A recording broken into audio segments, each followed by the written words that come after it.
नमस्कार दोस्तों, मैं कुलदीप द्विवेदी, आपका अपना एस्ट्रोलॉजर। और वीकली जो राशिफल है मिथुन राशि वालों के लिए, उसके बारे में हम आज डिस्कस कर रहे हैं। रेमेडीज आपके लिए रहेंगी, तो हर व्यक्ति के लिए कुछ न कुछ रेमेडीज, मतलब अगर आप करियर पॉइंट ऑफ व्यू से देख रहे हैं या ये रिलेशनशिप के व्यू से देख रहे हैं, तो सब जगह रेमेडीज हम आपको बताएंगे। तो आप पूरा वीडियो ध्यान से देखिएगा। सबसे पहले ग्रहों की चाल को देख लेते हैं कि ये जो 9 प्लेनेट हैं और आपकी जो 12 क्षेत्र हैं जीवन के, उसके अंदर वो किस प्रकार से इम्पैक्ट डाल रहे हैं। तो जो मिथुन राशि है उसमें चंद्रमा 2 तारीख को तो आपका सेकंड हाउस के अंदर है।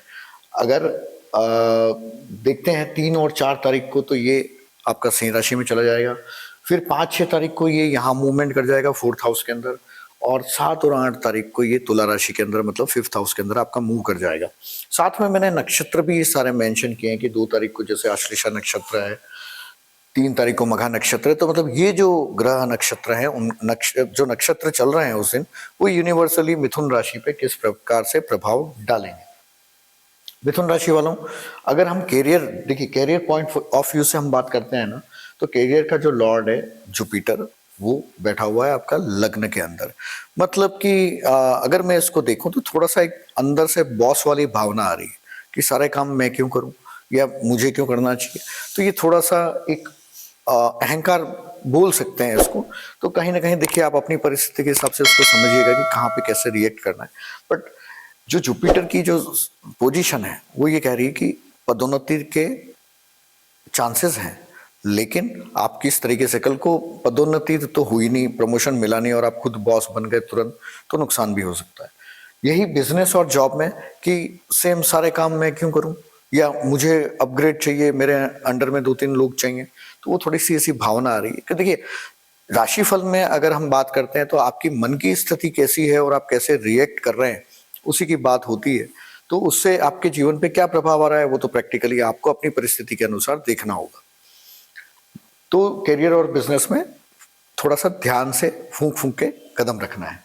अगर हम बात करते हैं स्टूडेंट्स की, तो स्टूडेंट्स के लिए तो जो शुक्र है 5th हाउस का लॉर्ड, और जो नैसर्गिक रूप से ज्ञान का कारक और जो जिज्ञासा का कारक बुध है, बुध हालांकि और शुक्र अस्त है, तो गुरु आपको यहाँ पे सपोर्ट कर रहा है एजुकेशन के लेवल पे। तो आपको मतलब बेनिफिट्स ही है, आप पढ़ाई पे ध्यान दीजिए तो आपको बेनिफिट मिलेंगे। लव एंड रिलेशनशिप में क्योंकि शुक्र अस्त है, तो जो 5 तारीख को जब उदय हो, 5 तारीख को जब ये कुंभ राशि में आएगा, तो वहां से आपके लिए ये फायदेमंद रहेगा। हेल्थ की हम बात करें तो अगेन जुपिटर और सूर्य, देखिए सूर्य का जो नक्षत्र है उत्तरा फाल्गुनी, वो 5 तारीख को, तो अगर इस पूरे वीक की बात करते हैं तो 5 तारीख को आपकी हेल्थ थोड़ी डाउन रह सकती है। और गुरु का नक्षत्र इस वीक नहीं आ रहा है, 9 तारीख को आएगा, तो वो आपके लिए अभी एप्लीकेबल नहीं है। तो 5 तारीख आप हेल्थ के हिसाब से थोड़ा कमजोर मान सकते हैं, बाकी ओवरऑल ठीक है।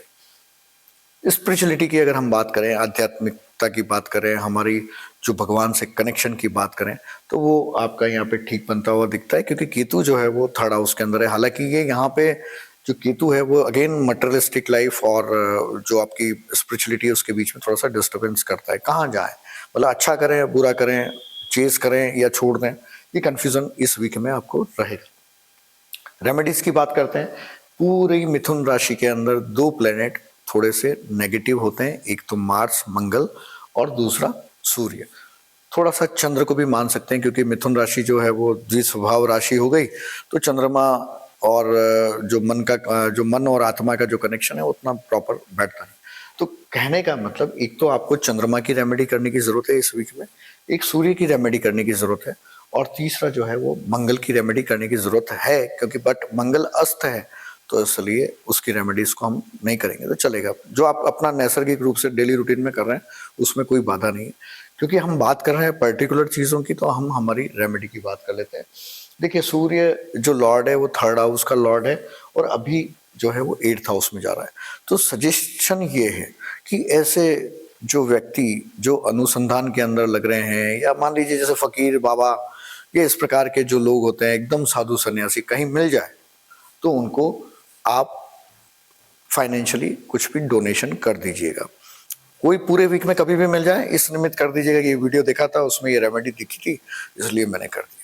तो आप किसी को भी कर सकते हैं, असहाय को करना है, लेकिन अगर वो धर्म से कनेक्टेड है, साधु सन्यासी है, तो ज्यादा फायदा आपके लिए रहेगा।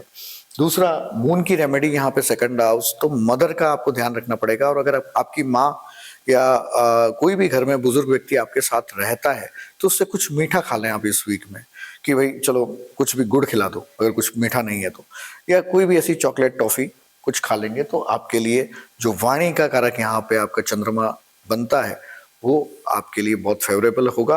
और अगर वाणी आपकी सही है तो ये पूरा वीक आपके लिए सही जाने वाला है। आपको अगर वीडियो अच्छा लगा है तो आप हमें फॉलो कर सकते हैं, और अगर आपकी कोई क्वेरीज हैं तो आप हमसे कांटेक्ट भी कर सकते हैं। Thank you very much.